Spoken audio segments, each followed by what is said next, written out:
Well, thank you, Mr. Speaker. And before I begin, I'd like to thank Kim Hancock Spencer for all of her time, patience, and help in getting this bill to this stage.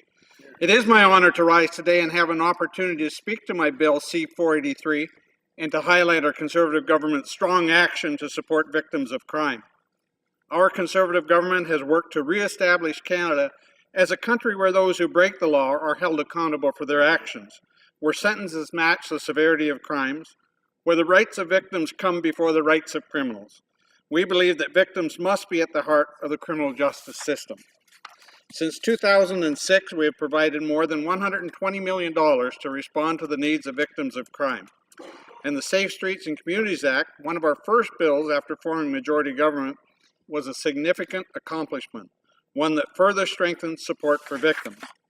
For example, the Safe Streets and Communities Act provided the Parole Board of Canada and the Correctional Service of Canada with additional authority to give information to victims. Mr. Speaker, the Safe Streets and Communities Act brought about meaningful changes in the lives of victims by ensuring that the concerns of victims are taken into account in parole hearings.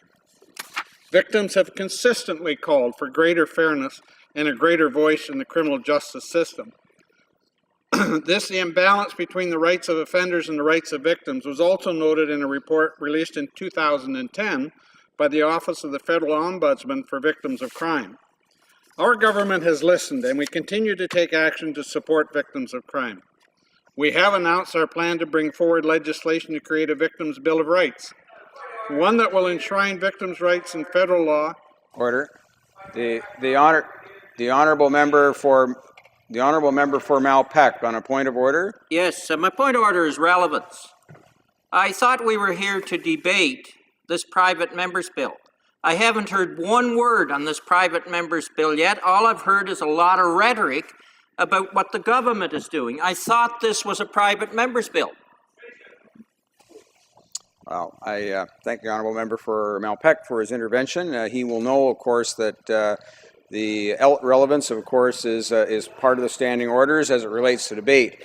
That said, the honourable member for Oxford is not even 2 minutes into his remarks, and I'm certain that he's going to bring that together in terms of the question that's before the House. The honourable member for Oxford.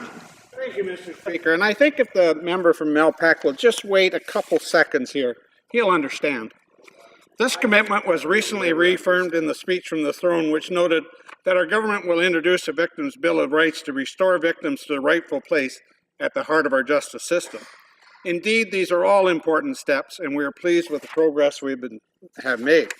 We are taking the necessary steps to reshape the criminal justice system into one that is more responsive to the needs of victims.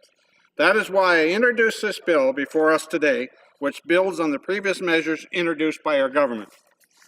Mr. Speaker, Bill C-483 proposes to amend the Corrections and Conditional Release Act as it relates to escorted temporary absences for offenders convicted of first or second-degree murder. This bill is consistent with our commitment to ensuring that the needs of victims and victims' families be considered when correctional officials make decisions affecting a prisoner's release. An escorted temporary absence allows a prisoner to leave prison for very short periods of time for very specific reasons. As the name implies, the inmate is escorted for the duration of the absence by law enforcement, possibly a sheriff or a correctional officer. I would like to take a few moments to briefly outline the current structure for escorted temporary absences as set out in the Criminal Code. With the exception of specific situations I will mention in just a moment, the Parole Board is the releasing authority on escorted temporary absences for all those serving indeterminate sentences from the start of their sentence up until they reach day parole eligibility. For those sentenced to a minimum sentence of life imprisonment, eligibility for day parole occurs 3 years prior to eligibility for full parole. The exception to this is the escorted temporary absence for medical reasons, judicial proceedings, or a coroner's inquest, which can be authorized by the Correctional Service of Canada at any time in the sentence. Once those serving an indeterminate sentence reach day parole eligibility, the Correctional Service of Canada then becomes the releasing authority for escorted temporary absences, and so remains until the time the offender is conditionally released into the community. That is the current scheme. I would now like to take a moment to examine what Bill C-48 proposes to do. This bill proposes to grant the Parole Board of Canada authority for the full length of the sentence to grant or cancel escorted temporary absence for offenders convicted of first or second degree murder. The exception of this would be that the Correctional Service of Canada would retain the ability to authorize escorted temporary absences for medical emergencies.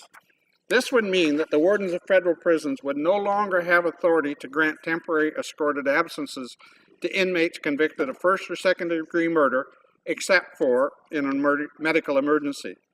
Instead, the authority would rest with appointed Parole Board of Canada members who are accountable for their decisions. As I have previously noted, for some victims' families, the decision-making authority of wardens to grant escorted temporary absences to murderers has been a matter of great concern. This is for several reasons, including the decision-making process, access to hearings, victims' right to make a statement, and access to decisions. I will briefly touch on each of these reasons. When a decision regarding an escorted temporary absence is made by the Correctional Service of Canada, no hearings are conducted as decisions are made on an administrative basis by institutional heads. In contrast, when decisions by the Parole Board of Canada are made, hearings are conducted until the first escorted temporary absence has been approved, and further hearings can be held at the Parole Board's discretion.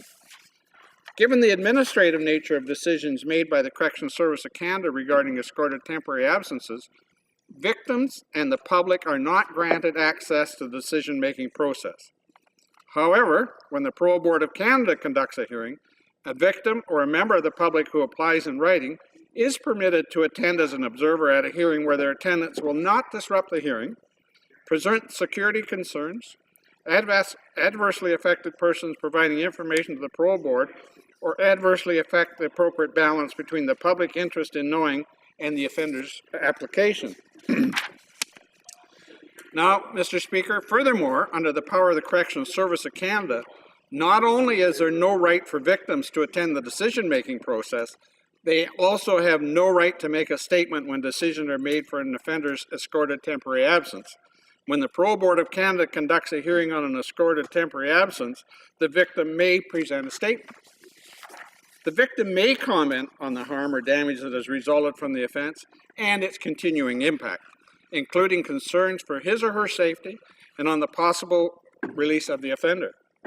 Even if the victim does not attend, the Parole Board of Canada has the option to allow the presentation of the statement in an alternative format, therefore still allowing the victim's voice to be heard. Finally, the Corrections and Conditional Release Act does not require the Correctional Service of Canada to maintain a registry of its decisions, therefore limiting access to information for the victim and accountability to the public. However, the Parole Board of Canada must maintain a registry of its decisions, and decisions rendered by the Parole Board under Section 746, Sub 1 of the Criminal Code, along with the reasons for its decisions. An individual who demonstrates an interest in a case may, on written application of the Parole Board, have access to the contents of the registry relating to that case. This request is balanced out in order to ensure that no information is disclosed of which could reasonably be expected to jeopardize the safety of any person or reveal a source of information obtained in confidence. This allows the victim to access not only the decision on an escorted temporary absence, but also the reasons for its approval or refusal.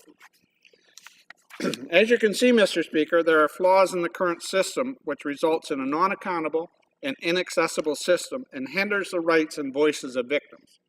Through my private member's bill, I want to ensure that the proper measures of transparency and access are in place for all individuals affected by temporary absences, including the victims.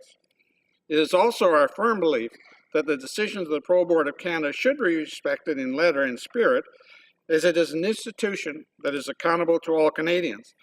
I believe this bill is a step in the right direction in this regard. Mr. Speaker, as I conclude, I would reiterate our government's strong commitment to keeping our streets and communities safe and to a fair and efficient justice system that supports the rights of victims. I hope that we can count on the support of the NDP and the Liberals for this common sense measure. Thank you, Mr. Speaker.